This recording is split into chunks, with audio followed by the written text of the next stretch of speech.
Ines. Yan, pamikap ko yun. Boss! Uy! Grabe ka naman!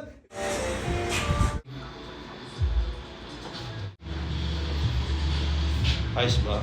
Ayos na ayos. Let's get it on. Rock and roll! Yun! Ready na? Yeah.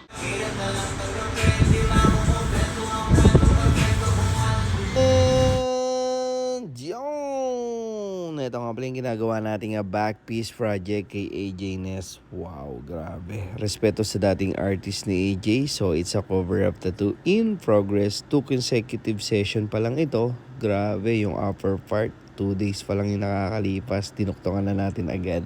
Nakalive yan sa Mewo TV FB page from start to finish. So, ayusin pa natin yung mga detailed niyan, colors, and yung mga touch-up sa gilid-gilid dahil nga pag nasasaktan na, nililipat-lipat natin.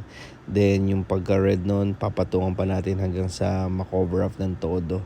Ayan. So, sa cover up, isa right choices of design and placement.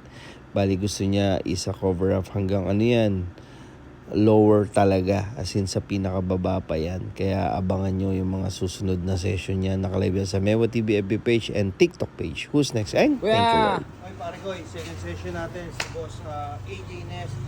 Kamusta yung tattoo mo? Sobrang galing. The best. Ang galing ng design. Yun, bali backpiece siya, mabot ng tagiliran. Ngayon, may ano kasi siya tomorrow, nagme-makeup siya sa lahat ng gusto magpa-makeup. AJ Ness. Yes po. Glamorous Creations by AJ Ness. See you next session.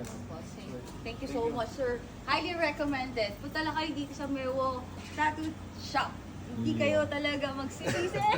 Yan, maraming salamat. Tapos, ayan, diretso tayo service. Kaya parang yung Cadiz. Tapos, Saturday morning, nandiyan tayo sa Santo Niño, Bataan. Yes, Maraming salamat. Thank you, Kita See you Tips. next time. Thank you so much.